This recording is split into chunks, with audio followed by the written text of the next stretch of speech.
I was born into Lebanon, which used to be the only majority Christian country in the Middle East. People don't know that.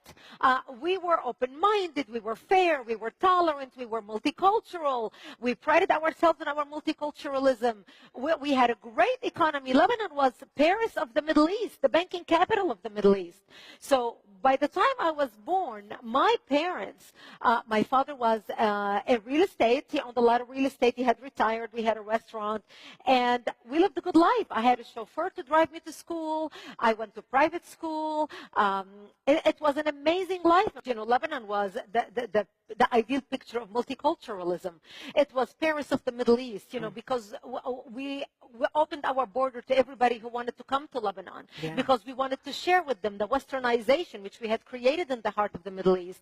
Muslims used to send their children to our country to get educated because we had built the best universities in the Middle East. They graduated and worked in our economy. So it was an amazing time in Lebanon.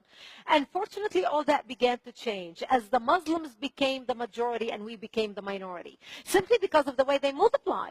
I mean, we started our country as majority Christian, over 67% Christians, but the Muslims marry multiple wives and they have many children.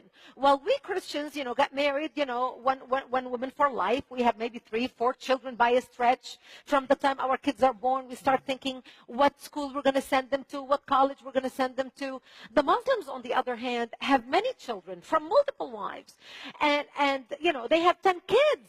And when you look at the end of the day, the population changed so fast, and it only took 20, 30 years. So by the 60s, when I was born into Lebanon, Lebanon became majority Muslim. The problem was contained until the influx of the Palestinians out of Jordan in the early 70s into Lebanon. And Lebanon was the only country to accept the third wave of Palestinian refugees, even though their brethren, their Muslim brethren, did not want to accept them. But we, being Christians and being, you know, we want to help the underdog and do unto others what you want others to do unto you, and we take care of everybody. Once they came to Lebanon, they put their heads together with the Muslims in Lebanon and declared war on the Christians. And actually, the beginning of what they called the civil war in Lebanon started at a church when a Muslim radical, a Palestinian, walked into a church service on a Sunday morning and started shooting at worshipers. 4 people killed and about 100 injured.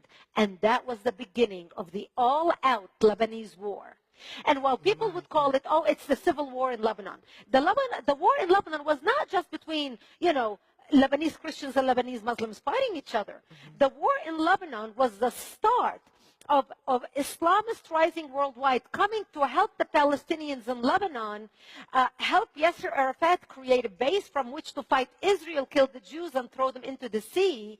And he was able to use Lebanese democracy, Lebanese open-mindedness, Lebanese fairness to topple our democracy. And that's how my world changed. They bombed my home in 1975. We were the last 2 Christian towns left in South Lebanon as the Muslims began advancing into the country and literally taking over military bases. I lived underneath a military base, the last military base not to be taken over by the Muslims. And so they were trying to bomb the military base, trying to take it over. And that's when the bombs fell short and ended up landing in my home. And that's when my life turned upside down. And that's how I ended up wounded, and I ended up living in a bomb shelter. We ended up living in a bomb shelter after I left the hospital with my parents. But my home, we went back home, but my home was no longer the home I left. My home was destroyed. We ended up living in a bomb shelter underground in an 8 by 10 room without electricity, without water, and very little food. We would walk under the bombs and dig out different dandelions and different vegetation that grew around our bomb shelter because it was the only greenery we had to eat. In order to get some water, we would crawl under snipers' bullets because we were surrounded by Muslim snipers shooting at us. And we would crawl under snipers' bullets to a nearby spring to get some water. And every time we left the bomb shelter, my mother and I would say our last goodbyes because we did not know if we're going to come back alive or dead, just to get a drink of water. We lived in the mountains, so it was cold in the wintertime. It would snow. It was freezing, and we didn't have any heat. And my father would walk out and break out the twigs from the trees around our bomb shelter. And we would light a fire in the bomb shelter, and my father would pour kerosene or benzene or on the bomb shelter, on the fire, and light the fire. And many nights we would huddle around the fire to warm up. And because we did not have any ventilation, we only had the door entry into the bomb shelter.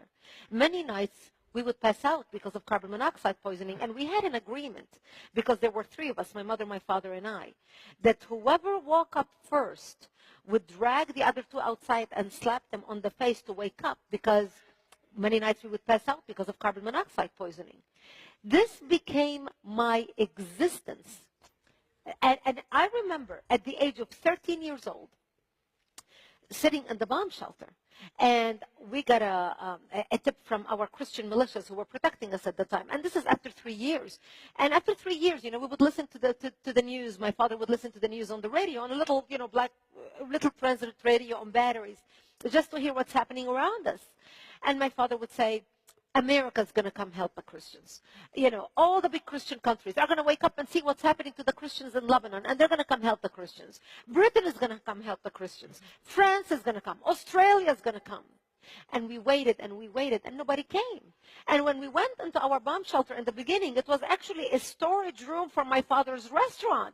That's where my father stored all the liquor and all the big boxes of whatever he ordered to the restaurant.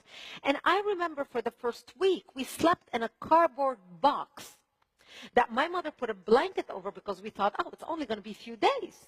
And then, of course, all these big nations are going to wake up and see the slaughter that's happening to the Christians. And of course, 2 weeks went by, 1 month went by, 2 months went by, 2 years went by, and we realized the world forgot about us. Maybe the world watched what was happening and the massacres, because the Muslims would surround the Christians. Remember, the whole war started at a church, when a Muslim walked into it and started shooting on a Sunday morning service at a church.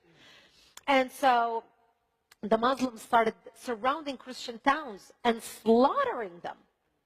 And, they would walk into a bomb shelter. They would find a mother and a father hiding with a baby in a bomb shelter. They would take the baby, tie one leg of the baby to the mother and another leg to the father, and pull the parents apart, splitting the child in half. Oh my God. They would walk into our churches. They would urinate and defecate on the altar using the Bible as toilet paper, and then torch our churches. And then, look what happened at the Church of the Nativity in Bethlehem. Remember the siege in Bethlehem? Yes. What was it, 10 years ago, when the Palestinians walked in and they just basically desecrated the church? We didn't hear any blurb out of the Vatican.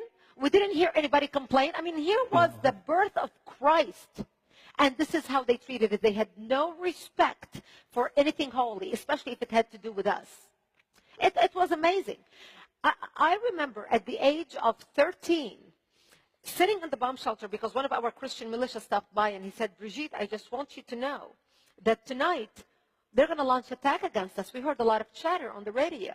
And he said, if I don't see you tomorrow, I wish you a merciful death.